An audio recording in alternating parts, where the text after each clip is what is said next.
반갑습니다. 시간이 되었습니다. 다 같이 올려드린 대로 찬송가 귀하신 주여 날 붙드사, 통일 찬송가 490장, 새 찬송가 433장, 귀하신 주여 날 붙드사 찬양 드림으로 주일 저녁 온라인 예배를 시작하겠습니다. 귀하신 주여 날 붙드사 주께로 날마다 더 가까이 저 하늘 나라 나 올라가 구주의 품 안에 늘 안기어 영생의 복 받기 원합니다.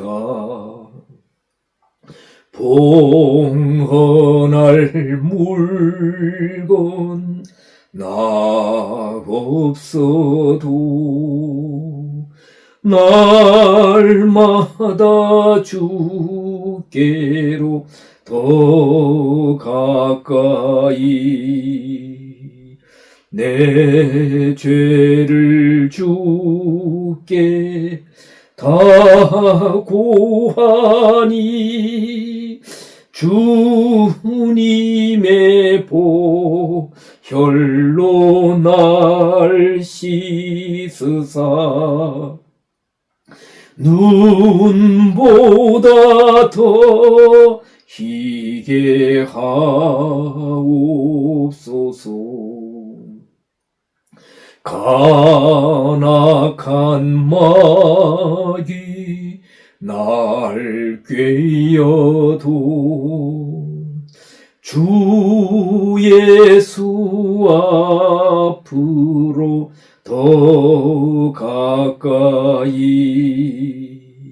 이 세상 속한 그 허영심 또 주한 생각을 다 버리니 정결한 마음 내게 늘 주옵소서.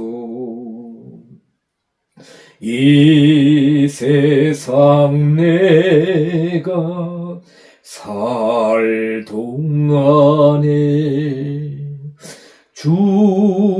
주께로 날마다 더 가까이 저 배는 천국 나 들어가 한없는 복락을 다 얻도록 풍성하는 해를 비나이다. 아멘.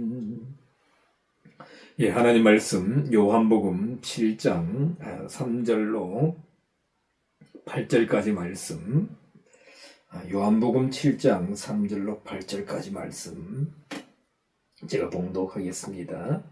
그 형제들이 예수께 이르되 당신의 행하는 일을 제자들도 보게 여기를 떠나 유대로 가소서. 스스로 나타나기를 구하면서 묻혀서 일하는 사람이 없나니 이 일을 행하려 하거든 자신을 세상에 나타내소서 하니 이는 그 형제들이라도 예수를 믿지 아니함이러라. 예수께서 가라사대 내 때는 아직 이르지 아니하였거니와 너희 때는 늘 준비되어 있느니라. 세상이 너희를 미워하지 못하되 나를 미워하나니 이는 내가 세상의 행사를 악하다 증거함이라. 너희는 명절에 올라가라. 나는 내 때가 아직 차지 못하였으니 이 명절에 아직 올라가지 아니하노라. 아멘. 예, 오늘 요한복음 7장 3절에서 8절 말씀으로 예수님의 카이로스, 예수님의 카이로스. 예, 제목이 그 제목에 카이로스라는 헬러 단어가 들어갑니다. 자, 이 카이로스가 뭐냐 잠시 후에 말씀드리고요. 오늘 6절에 보면 지난주에 이어서 말씀드리겠습니다만은 예수님께서 내 때가 아직 이르지 아니하였다 이렇게 말씀하십니다. 예수님의 형제들 우리가 지난주에 보았습니다만 마가복음 6장에 보면 남동생 4명, 여동생 2명 이상, 그래서 그 예수님의 동생들까지 총 적어도 7남매 이상이다. 그런데 그 중에 그 남동생들 2분만 나중에 야고보서를 쓴 야고보 선생, 유다서를 쓴 유다만 이렇게 기록되어 있고, 그렇죠. 예수님, 그 하나님 일에 이렇게 자신을 헌신하게 되고, 나머지 예수님의 형제분들, 누이 동생분들은 어떻게 된지 모르죠. 그 이후의 행적에 대해서는 우리가 뭐 혹시 전승으로 이렇게 전해오는 기록들은 있을지 모르겠습니다만 성경에는 기록되어 있지 않습니다. 여기 3절 보면 그 당신의 행하는 일을 제자들도 보게 여기를 떠나 유대로 가소서. 유대, 예루살렘에 있는 유대, 그죠. 당시 이스라엘의 정치, 종교, 또 문화, 학문, 모든 것의 상업의 중심지였다. 그런데 유대로 가소서. 여기에 목적을 가지고 가다는 포리오마이나 또 에이스, 안으로 들어가다 에이스 엘코마이나 이런 단어가 사용되지 않고 스스로 자기 자신을 낮추어 가십시오 하는 휘파고라는 단어가 사용되었는데, 이런 휘파고라는 단어, 자기 자신을 아래로 이끌다.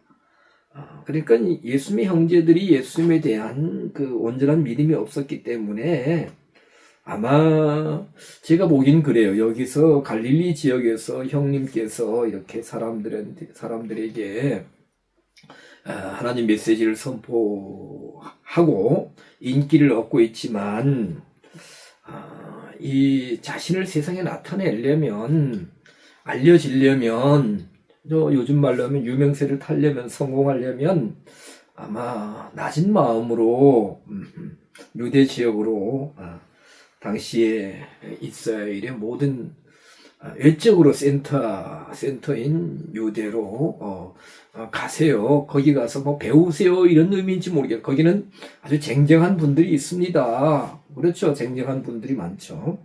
그렇게 말하지 않았겠는가 그런 의미로. 그래서 4절 스스로 나타나기를 구하면서 묻혀서 일하는 사람이 없나니 일을 행하려 하거든 자신을 세상에 나타내소서. 이렇게 자신을 세상에 나타내소서 이렇게 권면하고 있는 것을 봅니다. 우리가 지난주에 우리가 뭡니까? 이는 그 형제들이라도 예수를 믿지 아니함이로라.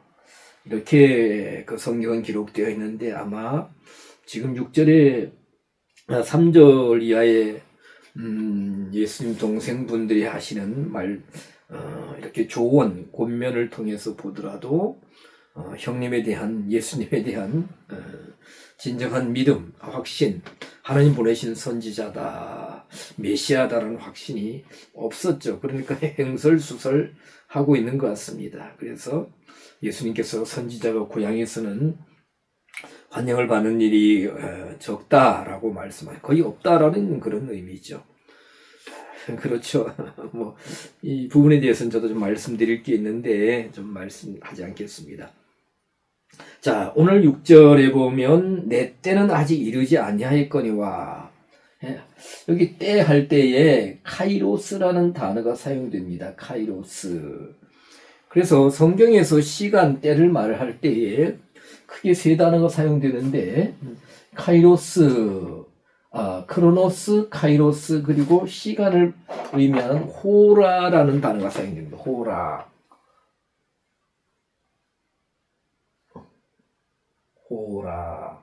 호라는 시간이에요, 시간. 그래서 우리가 사실 영어 성경이나 한글 성경은 원어를 이렇게 번역 과정에서 정확하게 이렇게 표기하지 않는 부분들이 들어있기 때문에 제법 많죠. 그래서 우리가 일일이 성경을 좀 더 깊게 고찰하고 알려면 일일이 원어 성경을 확인해야 됩니다. 자, 예수님의 때다, 내 때, 그리고 너희들의 때, 너희들의 시기라고 볼래. 너희들의 어떤 타임. 영어 성경에서는 아마 타임으로 번역하지 않았는가. 제가 영어 성경은 확인하지 않았는데요. 그래서 성경을 구약 성경이든 신약 성경이든 연구하고 가르친 분들이 이때 시간, 타임에 대해서 크게 두 단어를 이렇게 비교해서 이제 말씀하시죠. 카이로스의 시간과 지금 앞에 크로노스가 와 있습니다만 크로노스의 시간과 카이로스의 시간 많이 들어보셨죠, 그죠? 그래서 크로노스는 스트롱 넘버 사전에 스트롱 번호 5550번이고요. 그리고 카이로스는 2540번입니다. 스트롱 넘버. 그리고 크로노스는 신약 성경에서 한 53회 사용되었고 카이로스는 86회 정도 사용되었다고 합니다. 자, 크로노스의 시간은 무슨 시간이냐? 역사의 시간이다. 인간의 시간이다. 수평적인 시간이다. 수평적인 시간. 이렇게 흘러가는 시간이다. 흘러가는 시간이다. 그렇죠. 지금 여기에 들어와 계신 분들, 아까 준비하면서 잠깐 보니까 아주 저하고도 친한 분이 한 분 들어와 계신데, 우리는 크로노스의 시간을 살고 있습니다. 그렇죠. 인류 역사의 시간, 크로노스의 시간. 인류 역사의 시간 가운데, 그렇죠. 지질 학자들은 지구의 나이를 5억 년 정도, 그러나 성경적으로는 한 1만 년 내외 이렇게 보고 있습니다만은, 그런 크로노스의 시간 속에서 우리는 짧은 시간, 그렇죠. 언제까지는 40년을 살았고, 조금 더 지나니까 50년을 살고, 60년을 살고, 70년을 행해서 갑니다. 들어와 계신 분들 가운데 70년을 더 사신, 그러 70년이라는 크로노스의 시간을 더 사신 분도 계시겠지만은, 인류 역사의 시간은 이렇게 끝없이 흘러가는데 우리는 짧은 한 순간을 우리가 이 땅에서 살아가는 거죠. 이렇게 짧은 순간이죠. 짧은 순간. 반면에 그러면 카이로스의 시간은 뭐냐? 카이로스의 시간은 기회의 시간이다. 순간적인 시간이다. 결정적인 시간이다. 즉, 이 흘러가는 크로노스의 시간 속에서 어떤 수직적인 시간. 즉, 크로노스의 인간적인 크로노스 역사의 시간 속에 하나님이 개입하시고 하나님이 그 역사를 이루시는 섭리적인 시간이에요. 섭리가 이루어지는 그런 결정적인 시간이다. 이것이 카이로스의 시간입니다. 그래서 다른 말로 하면 하나님의 임팩트, 인류 역사 속에서 하나님이 역사하시는 그 순간순간 임팩트의 시간이다. 이렇게 표현할 수 있는 거죠. 중요한 것은 그러면 크로노스의 시간이 꼭 인간적인 시간이냐, 수평적인 시간?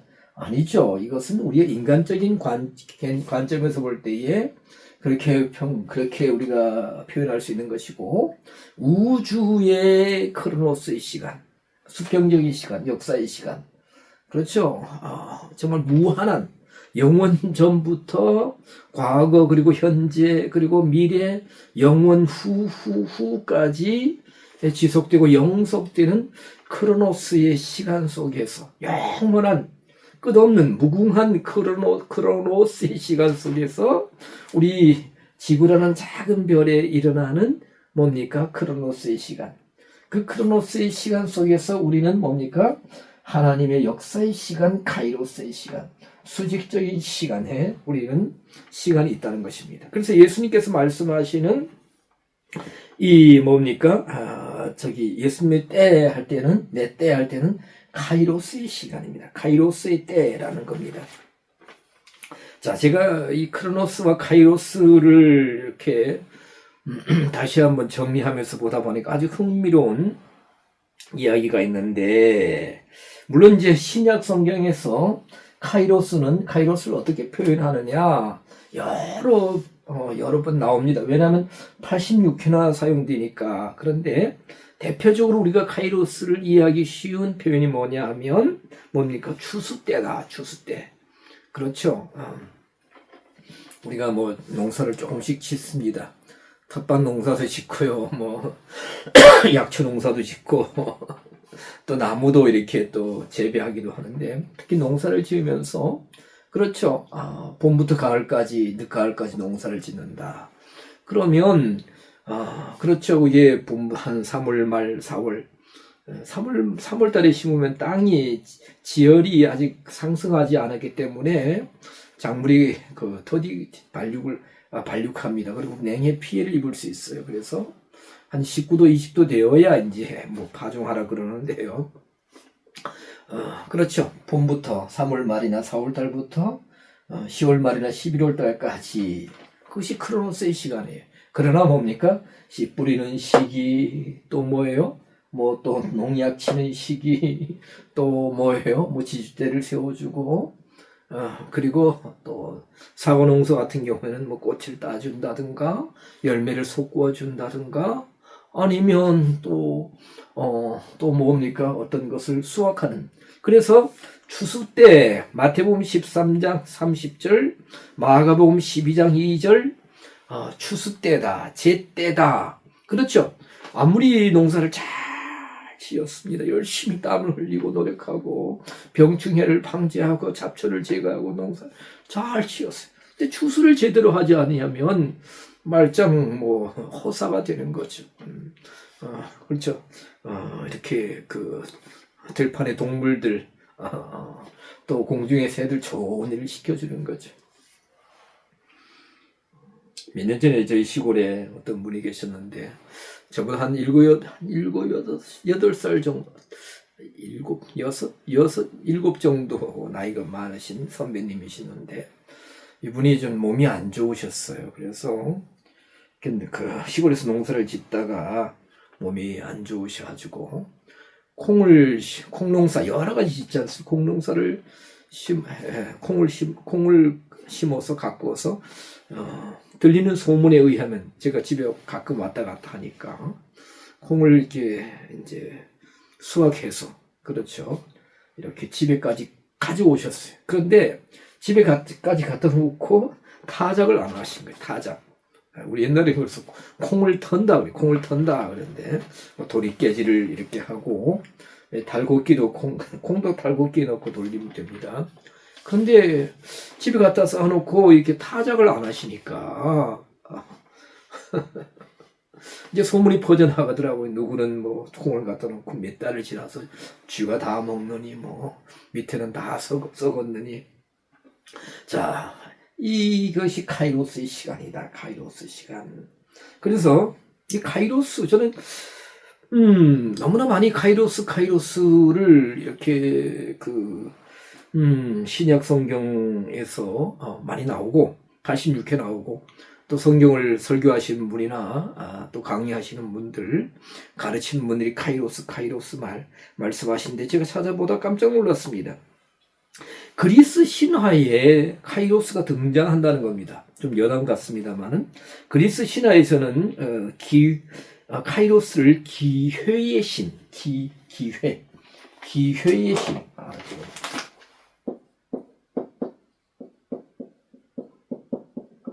기회의 신 뭐예요? 카이로스라고 한다면 카이로스. 아주 깜짝 놀랐으니 기회의 신 카이로스다. 그래서 기원전 4세기경에 그리스 조각가 리시포스라는 사람이 어떤 이제 상상 속에 나오는 상상력을 총동원해서 이 기회의 신 카이로스를 조각한 작품이 있다고 합니다. 그래서 나중에 혹시 여러분 찾아보셔도 되고, 원하시면 뭐 이제 그 그리스 신화에 나오는 이야기를 바탕으로 해서 이제 조각한 작품이지만 사진이 있더라고요. 어떤 사람 모양인데 앞머리는 무성합니다. 뒷머리는 대머리가 졌어요. 카이로스는 양쪽 어깨와 발 뒤꿈치에 날개가 있습니다. 손에는 저울과 칼이 들려 있다. 자, 앞머리는 무성하지만 뒷머리는 대머리라는 것은 여러분 들어보셨어요. 기회는 내 앞에 올 때 잡아야지 지나가면 사라지고 잡을 수가 없다는 겁니다. 그리고 날개가 있다는 것은 뭡니까? 재빨리 이렇게 신속하게 없어 바람같이 지나간다는 것입니다. 그래서 카이로스가 이 그리스 신화에서 유래되었구나. 배경을 두고 있구나 하고 제가 깜짝 놀랐어요. 그리고 이제 당연히 그럴 수밖에 없는 게 뭐예요? 신약 성경은 뭡니까? 헬라어, 그리스어로 되어 있기 때문에 그런 것이 아닌가 하고 제가 참 묘하다 하고 재밌게 생각하고 웃었습니다만은. 자, 오늘 보면 예수님이 내 때는 뭡니까? 아직 이르지 아니하였거니와라고 말씀하셨습니다. 자, 예수님의 때. 우리가 오늘 말씀을 이 자리에 계신 분들, 혹시 나중에 영상을 보시는 분들도, 나는 한 40년의 크로노스, 내 인생의 시간, 나의 인생의 시간을 살았다. 50년, 60년, 70년을 살았다. 그러나 나의 인생에 있어서 결정적인 순간, 성경적인 카이로스의 그 수직적인 시간이 아니지만은 뭔가 기회를 잡고 그 기회를 통해서 뭔가 그때를 기점으로 해서 뭔가 성취하고 노력해서 이루어진 그 어떤 나의 인생에서 어떤 대전환점이 된 뭡니까? 그런 카이로스의 때가 언제였을까? 잠시 후에 저도 이제 한번 말씀을 드리겠는데, 아마 우리가 지난 날들이 이렇게 반추해 보시면 그 카이로스의 시간들이 아마 그렇죠. 이렇게 여러분 인생 속에서 아마 회상이 될 거예요. 아니면 옛날 같으면 이제 대학교에 들어간다든가, 그리고 무엇을 노력해서 어떤 것을 성취해서 내 인생의 큰 기반으로 삼았다든가, 아니면 결혼한 시점이라든가, 또한 또 새로운 결심으로 뭔가를 이루기 위해서 결심하고 그 결심을 위해서 그 결정을 위해서 노력하기 시작한 시간, 하여튼 여러 가지가 있을 수 있죠. 자, 예수님의 시간들에 대해서 우리가 잠시 보겠습니다. 예수님은 사실 태초 이전부터 계셨고 영원 전부터 계셨죠. 그리고 영원 전부터 말씀이신 로고스로서 성부 하나님을 향하여 크로노스의 시간을 보내셨다. 크로노스의 시간을 보내셨다. 그래서 예수님에 대해서 이해 못하니까 우리가 요한복음에 보니까, 앞에 보니까, 내가 아브라함보다 나이가 많다. 8장인가요? 앞으로 볼 때는. 아브라함은 너희 조상 아브라함은 나 때를 볼 것을 즐거워했다. 내가 아브라함 나기 전부터 있었다 하니까 유대인들이 도저히 이해를 못하는 거예요. 왜? 예수님 당시에 아브라함은 뭡니까? 한 200~300년, 기원전 2200~300년 전의 사람이에요. 그들의 믿음의 조상. 그런데 예수님은 그때 몇 세였어요? 30세에서 이제 사역을 시작하셔서 시간이 지나갑니다. 그 30세 초반이에요. 30 조금 넘으신 나이에요. 그런데 유대인들에게 그들이 그렇게 존경하는 아브라함에 대해서 예수님이 아브라함 나기 전부터 내가 있었느니라. 그렇죠. 태초부터 로고스로 계셔오셨죠. 크로노스의 시간을 보내오십니다. 이해를 못하는 거예요. 이해를 못한다. 자, 예수님 그럼 이렇게 크로노스의 시간은 영원히 지속되는데 오늘 보면 예수님의 카이로스의 시간이 언제냐. 그래서 사실 이 카이로스가 신약 성경에서 86번 사용되고 있다고 하는데 제가 성구사전을 이렇게 펼쳐놓고 일일이 하나하나씩 이렇게 살펴보았습니다. 그러다 보니까 예수님이 카이로스의 시간, 하나님의 섭리, 하나님의 어떤 인류 역사에 개입하시고 하나님의 일들을 이루시는 데 있어서 예수님께서 어떻게 자기 자신을 헌신하고 드렸느냐. 예수님의 시간, 하나님의 시간에 맞추어서 사역하신 예수님의 시간, 예수님의 때. 말 표현이 어렵죠. 우리가 사실 성경을 연구하는 분들, 그리고 또 신앙생활을 오래 하신 분들은 예수님의 때 하면은 대표적인 구절이 있습니다. 어디냐 하면 갈라디아서 4장 4절에 갈라디아서, 나중에 찾아보시길 바랍니다.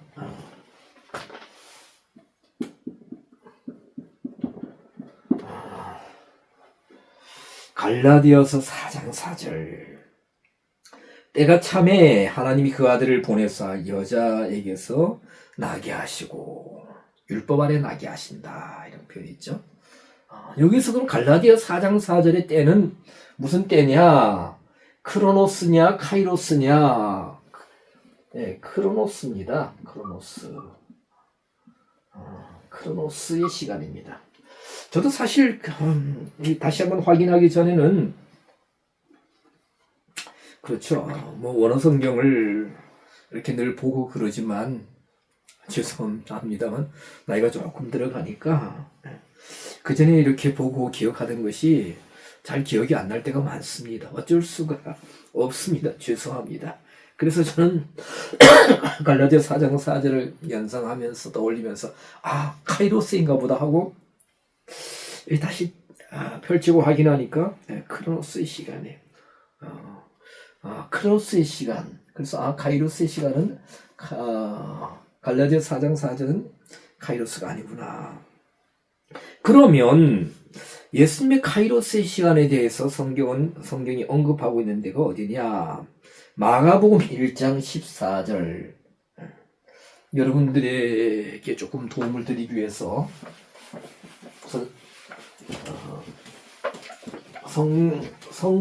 성경 말씀 9절만 적어드리겠습니다. 알려드리겠습니다. 마가복음 1장 14절. 마가복음 1장 14절입니다. 요한이 잡힌 후에 예수께서 갈릴리에 오셔서 하나님의 복음을 전파해 가라사대 때가 찼고 하나님의 나라가 가까웠으니 회개하고 복음을 믿으라. 14절 15절. 예수님이 선포하셨어. 때가 찼고 할 때가 뭡니까? 카이로스다. 즉 뭡니까? 복음의 복음 선포자로서의 사역을 하시는 카이로스. 그렇죠. 그러니까 누가복음 16장 16절에 보면 율법과 선지자는 요한의 때까지요. 그 후로는 하나님의 복음이 전파되어 사람마다 그리로 침입하느니라. 자, 어디요? 누가복음 16장 16절 말씀이다. 그래서 세례 요한의 사역이 끝났습니다. 잡혔습니다. 이제 때가 찼다. 카이로스의 때가 채워졌다. 그래서 하나님 나라 가까웠다. 이제 하나님 나라가 진정 시작된다. 그래서 사실 세례 요한의 사역은 이제 하나님 나라의 길을 이제 여는 사역이죠. 길을 닦는 사역이다. 이제 예수님이 오셔서 성령과 불로 밥티지를 베푸시고 복음을 증거하신다. 때가 찼고 하나님 나라 가까웠으니 회개하고 복음을 믿으라 해서 복음 전파의 카이로스 시간이다. 마가복음 1장 14절 15절. 자, 우리는 어떤 카이로스의 시간을 보내느냐?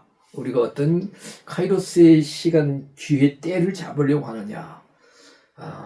사실 나라가 굉장히 어렵습니다. 경제적으로도 어렵고, 저는 잘 모릅니다. 경제가 많이 회복되었다고도 하는데 다들 어렵다고 그래요. 어렵다. 그래서 뭔가 기회를 잡으려고 합니다. 그러나 우리 그리스도인들은 물론 우리가 열심히 정말 사업도 해야 되고 자기 분야에서 열심히 노력해야 되겠지만, 정말 우리가 예수님을 본받는다, 예수님처럼 살겠다,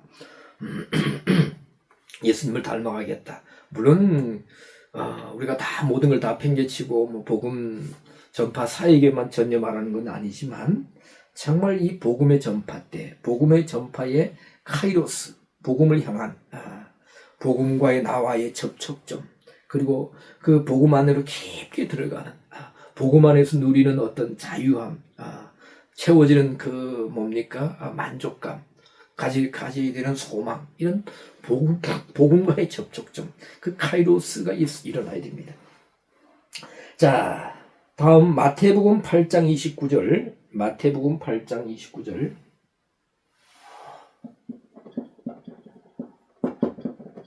아, 29절에 보면 사탄에 대한 승리의 때를, 카이로스를 예수님 통해서 볼 수가 있습니다.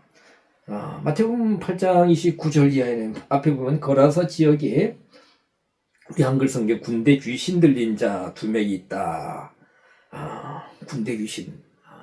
그렇죠. 그 무덤가에 살면서 교회성을 지르고 옷을 거의 입지 않고 아주 교육력을 발산해서 이렇게 쇠사슬과 고랑으로 채워놨는데 그것을 깨뜨렸죠. 그리고 주위가 굉장히 시끄럽고 굉장히 공포감이 조성되었을 겁니다만은 예수님께서 지나가시게 될 때에 이에 저희가 소리 질러 가로되 하나님의 아들이요 우리가 당신과 무슨 상관이 있나이까 때가 이르기 전에 우리를 괴롭게 하려고 여기 오셨나이까 하더니, 자, 때가 이른다. 카이로스의 때입니다. 예수님의 카이로스의 때, 또 다른 때는 뭐냐? 사단을 발 아래 두신다. 사단을 쳐서 발 아래 두신다. 사단의 권세를 무력화시킨다. 로마서 16장 20절에 보면 평강의 하나님께서 속히 사단을 너희 발 아래서 상하게 하시리라. 1차적으로는 사실 보면 우리가 예수님의 십자가에서 뭡니까? 사단을 박멸하셨죠. 물론 예수님의 사역 가운데 많은 사역이 말씀 선포, 또 기적과 이적을 통해서, 그리고 갈릴리 호수를 평정케 하시는 그런 일들을 통해서 사단을 결박하고 발 아래 두시는 그런 사역을 많이 행하셨습니다만은 십자가로 통해서 이제 완성이 되는 거죠. 1차적인 완성이 되고, 조금 후에 말씀드리겠습니다만은 이제 천년왕국 때에, 그렇죠. 천년왕국이 일어나면서 천년왕국 때에 또 2차적으로 이루어집니다. 자, 그래서 사단을 뭡니까? 사단에 대한 승리의 때, 그것이 바로 또 예수님의 카이로스의 시간이다. 우리도 예수님처럼 이와 같이 우리 힘으로 할 수 없지만 정말로 주님의 능력으로 또 예수 이름으로 사단을 이기고 승리하는 그런 카이로스의 시간 속으로 들어가야 됩니다.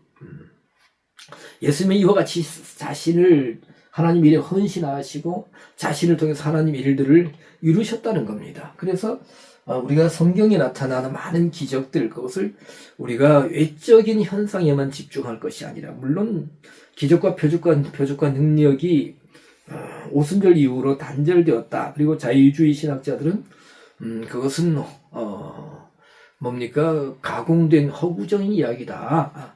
그래서 모든 기적을 믿지 않지만 그 기적이 의미하는 바가 뭔가? 사단에 대한 승리라는 겁니다. 대부분.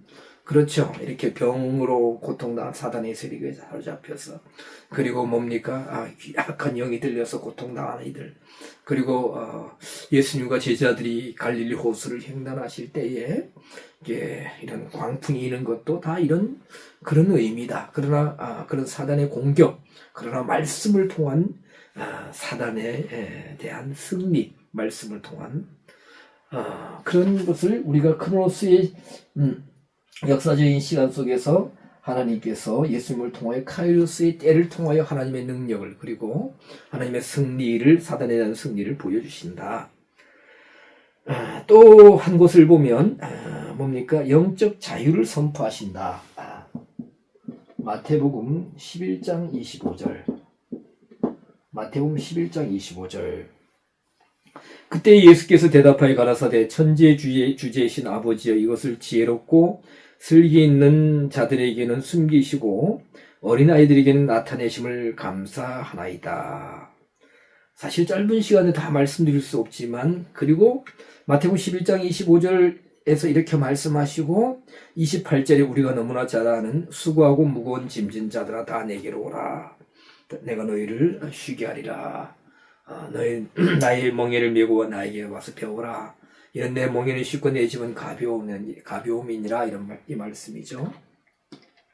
우리가 이게 성경은 다 하나님의 존귀하신 또 생명의 말씀인데 앞뒤 문맥을 살피지 않고 성경 한 구절만 인용하는 것은 한 구절 안에서만 해석해서 인용하는 것은 때로는 하나님에 대한 상당한 오해를 우리가 가질 수가 있습니다. 대표적으로 여호와의 증인들이 그렇게 한다고 그러지만 우리도 때로는 그런 함정에 이렇게 오류에 빠지기도 합니다. 대표적인 것이 바로 수고하고 무거운 짐진 자들아 다 내게로 오라. 내가 너희를 쉬게 하리라. 많이 오죠. 마태복음 11장 28절. 그러나 앞뒤 문맥을 보면 그 수고하고 무거운 짐진 자들이 세상 일로 수고하고 무거운 짐진 그 고통이냐. 물론 우리가 참 세상 일 하는 것, 직장 갖는 것, 사업하는 것 그렇죠. 상사에게 시달리는 여러 가지 또 뭡니까? 여러 가지 어려움이 수고하고 무거운 짐. 그러나 마태복음 11장 앞뒤 문맥을 자세히 살펴보면 예수님께서 유대인에게 말씀하신 것은 먹고 살기 위해서 가정을 지키기 위해서 정말 죽도록 일하는 그 수고를 말하지 않습니다. 즉 무엇을 말하느냐? 앞뒤 문맥을 자세히 살펴보면 율법사들 바리새인들이 뭡니까? 하나님의 율법을 확장시키고 왜곡시켜서 그들에게 무거운 멍에를 쥐어줬다는 거예요. 하나님을 섬길 때 기쁨과 감사와 자유함으로 영적 자유 가운데 섬겨야 되는데 무거운 짐이 되었던 율법의 멍에. 율법을 확장시켜서 엄청나게 많이 더했지 않습니까? 그 때문에 너희들이 뭡니까? 기쁨이 없고 자유가 없고 영적 만족이 없다는 거죠. 그래서 내게 와서 어디에서 벗어나면 율법의 멍에에서 짐에서 벗어나라는 겁니다. 내 가르침을 받아라. 내 멍에는 쉽고 내 짐은 가벼움이니라. 이거예요. 그래서 뭐예요? 마태복음 11장 25절에 바로 이것이 바로 그때에 여기 그때에 할 때에 마태복음 11장 그 카이로스의 때에 바로 예수님께서 이것을 선포하셨다. 뭡니까? 율법의 자유, 멍에서 벗어나는 영적인 자유를 선포하시는 예수님의 카이로스. 여러분 나중에 더 보시기 바랍니다. 그리고 마태복음 12장 1절 말씀, 참 안식일을 선포하시는 예수님의 카이로스. 자, 마태복음 12장 1절, 그때 예수께서, 그때에 할 때도 뭡니까? 카이로스다. 카이로스. 예수께서 안식일에 밀밭 사이로 가실새, 포리오마이, 수동태 디포넌트, 타이에 의한 자의적인 해석, 자의적인 행동. 그렇죠. 당시에 유대인들은 안식일에 거의 이동을 안 했습니다. 정했습니다. 안식일은 원래 쉬는 날이기 때문에 2000규빗 이상, 즉 한 900m 이상 이동하지 않았습니다. 그런데 예수님은 제자들과 함께 밀밭 사이로 가시고 또 시장하에서 이삭을 제자들 잘라 먹게 하고 그러니까 공격을 받았죠. 그러나 예수님은 사람이 안식일을 위해서 있는 것이 아니라 안식일이 사람을 위해 있는 것이다. 인자는 안식일의 주인이다 하시면서 안식일의 주인 되시는 참 안식, 예수 그리스도를 통해서 안식을 누려라. 참 안식을 선포했다. 사실 보면 우리 주위에도 지금 안식교가 있습니다. 그분들은 토요일날 예배드리죠. 그리고 우리를 대단히 잘못되었다고 이렇게 말씀하시고 율법의 구약의 어떤 율법의 말씀을 철저히 지킵니다. 하나님을 향한 그 어떤 헌신된 마음, 율법을 향한 지키기 위한 그 뜨거운 마음, 구별된 마음은 정말 우리가 인정해야 됩니다. 그러나 율법이 어떻게 율법의 모든 주어진 계명과 모든 가르침이 어떻게 예수 그리스도의 복음을 통해서 성취가 되었는가. 특히 그분들은 토요일날 예배드리면서 주일날 예배드리는 우리에 대해서 여러 가지로 말씀하시는데 토요일과 안식일에 토요일 안식일과 주일날 주일과의 관계를 우리가 복음 안에서 잘 이해하셔야 됩니다. 자, 예수님은 그 카이로스 때에 안식일의 밀밭 사이로 그 당시 유대 종교 지도자들이 보기에는 좀 완전히 반항하는 거죠. 그뿐만 아니라 대단히 잘못된 겁니다. 아니, 집에서 나와지 밀밭까지 그냥 그거 다 조용한데.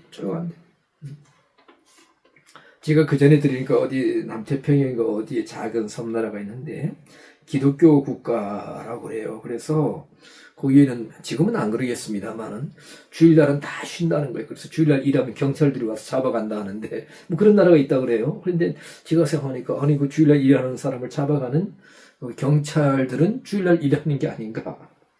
그렇죠? 자, 어쨌든 마태복음 12장 1절 그때에 카이로스의 즉 참 안식일의 선포, 참 안식일을 예수 안에서 선포하시는 그리고 그 메시지를 가지고 안식일에 가셔서 그들에 대해서 시비 거는 유대 지도자들에 대해서 참 안식일을 설명하고 선포하시는 예수님의 사역 카이로스의 시간이라는 겁니다. 결정적인 것은 사실 마태복음 26장이죠. 마태복음 26장이나 마가복음 14장이나 또 누가복음 23장이나 요한복음에 예수님께서 십자가에서 달려 돌아가심으로 말미암아 우리를 위한 하나님의 대속 구속 사역을 완성하시는 때입니다. 마태복음 26장 18절에 보니까 시간이 많이 갑니다만은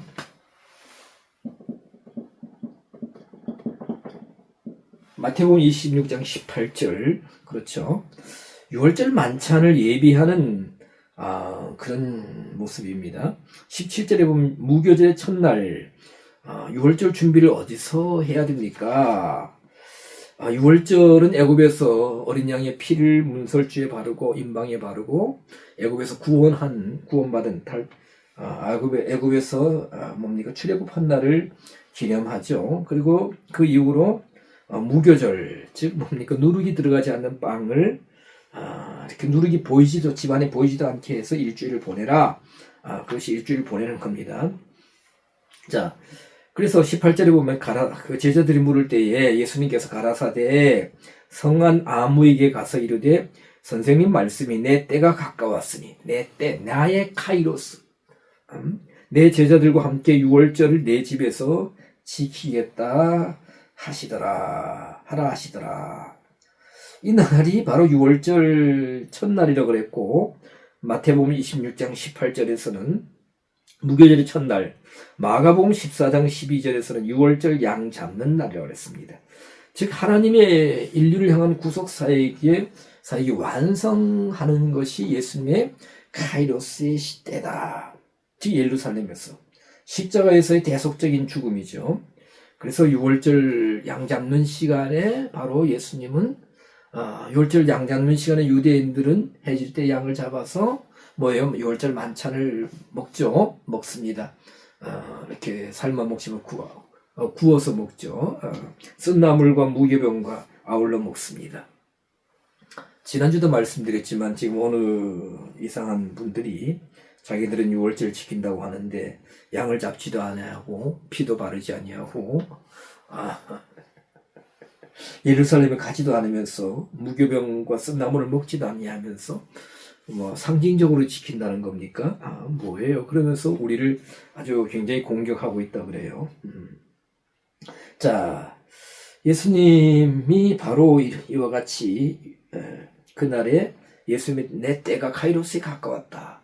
그래서 제자들과 함께 6월절 최후의 만찬을 준비하는 그 과정을 봅니다. 근데 참 놀랍죠? 아무 준비가 안 됐어요. 그래서 성한 아무에게 가서 이르되 선생님 말씀이 내 때가 가까웠으니 내 제자들과 함께 6월절을 내 집에서 지키겠다 하시더라. 우리가 복음서를 다 이렇게 종합해 보면 뭡니까?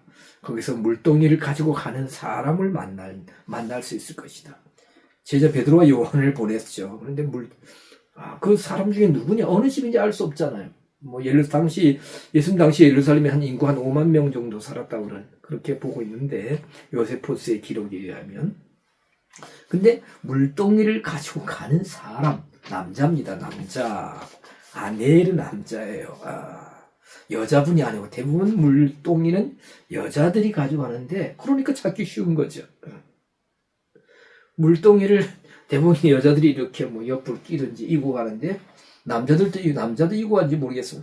물동이를 가지고 가는 한 남자 뒤를 따라가서 그 집에 들어가서, 우리 선생님께서 6월절을 이 집에서 지낸다고 합니다. 준비되었습니까? 딱 열고 들어가니까 큰 다락방이 있었다라고 성경은 말씀하고 있지 않습니까? 자, 예수님의 일생, 우리가 33년 반, 공생의 3년 반 동안 크로노스의 시간, 공생의 33년 크로노스예요. 그 중에 3년 반 예수님의 카이로스의 때에 대해서 살펴보았습니다. 오늘 7절 말씀은 내 때가 아직 이르지 않았다 했지만, 결정적인 예수님의 카이로스의 시간은 언제냐? 하나님 역사를 이 땅에 이루시는, 구원의 사역을 이루시는 십자가에서의 대속적인 죽으심, 예루살렘, 그 카이로스죠. 그러나 일생 사시면서 이와 같이 하나님이 인류 역사에 개입하셔서 하나님의 일들을 이 땅에 이루어 나가시는, 성취해 나가시는. 그렇죠. 우리는 우리의 크로노스인 줄 알고 여기에 조그마한 탑을 세우고 집 하나 짓고 좀 높은 빌딩 짓고 재물 이만큼 쌓고 하면서 어깨에 힘주면서 막 자부심을 가지고 그렇게 큰 소리 치면서 크로노스의 시간을 보내고 있습니다만, 순간순간적으로 하나님은 하나님의 사람들을 통하여, 특히 예수님 때에 오셔서 예수님 사역을 통해서 하나님의 카이로스를 이루셨다. 그러면서 오늘 7절에 보면 이런 세상의 행사를 포네로스로 악하다 증거하셨다. 그래서 미움을 받고 계신다. 이런 말씀을 하시는데요. 자, 정리하겠습니다. 이와 같이 지상 생애의 33년간의 크로노스의 시간 속에서 3년 반 카이로노스의 그 사역을 자신을 향해서 이루시는 하나님의 사역, 그 주어진 말씀을 선포하시고 또 그 말씀을 선포하심으로 하나님의 일들이 이루시는 카이로스의 시간의 때를 이루시며 살아가셨다.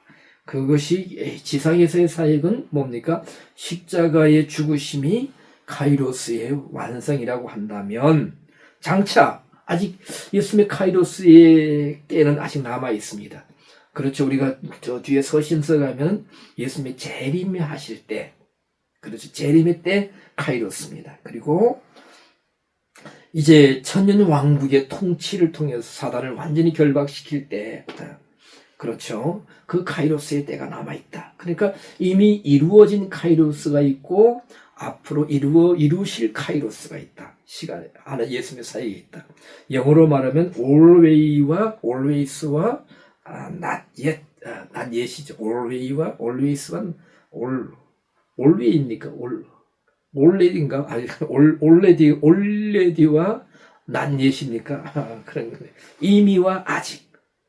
이런 긴장의 구도 속에, 이중적인 구도 속에 우리는 예수님의 카이로스를 already인가요? 또 가물가물합니다. 이러하면서 제가 잠깐 부끄럽지만 우리들의 카이로스의 때는 언제일까 하면서 저의 카이로스를 잠깐 살펴보았습니다. 회상해 보았습니다.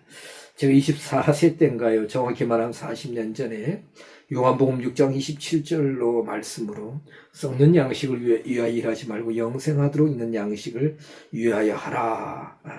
신길동 어느 교회 우리 친구 권사가 다니던 교회, 그때는 다 주일학교 교사였습니다. 거기에서 소명받은 그 카이로스. 그리고 26세 때에 칼빈 신학교를 입학한 그 나의 카이로스. 28세 때 가을에 성경을 이렇게 읽어야 되겠다. 하나님 마음 주셔서 성경을 정독하기로 작심하고 시작한 카이로스. 30여세 때에 원어 연구에 첫 발을 들여놓은 카이로스. 특히 그 이후에 시간이 지난 이후에 2004년도 10월 달에 강로 이사 해서 정말 원어 연구에 깊게 들어가기 시작한 그때 카이로스. 그때 순간순간 하나님 말씀을 통해서 주신 그 말씀을 통해서 비성경적인 교회 안에 있는 그 요소들과 인본주의적인 요소, 가톨릭의 그 잔재를 순간순간 버렸던 그런 카이로스의 시간들을 회상해 봅니다. 그 카이로스를 통해서 뭐예요? 하나님이 일하시는데 우리가 쓰임 받는다는 거죠. 쓰임 받는 도구가 되는 것이고, 이 땅에 하나님 나라를 이루어가는데 우리가 작은 한 부분을 감당한다는 겁니다. 그러면서 이제 예수님은 7장 6절에 예수님의 제자 동생들, 여기 예수님 동생이죠. 내 카이로스는 아직 이르지 아니하였거니와 너희들의 카이로스는 늘 준비되어 있느니라 라고 말씀해요. 너희들이라는 것은 예수님을 가까이 하면서도, 가장 가까이 하면서도 뭡니까? 그 하나님의 은혜에 깊게 들어가지 못한, 복음을 받아들이지 못한 불신 가운데 있는 예수님의 동생들, 아델포스 형제들을 가리켜 말하는 것이고, 오늘도 우리도 불신 가운데 있다면은 우리에게도 주어지는 말씀인 줄 믿습니다. 너희 때는 늘 준비되어 있는, 너희의 카이로스는 늘 준비되어 있느니라. 이 말씀 이해하는 또 다음 주에도 살펴보도록 하겠습니다.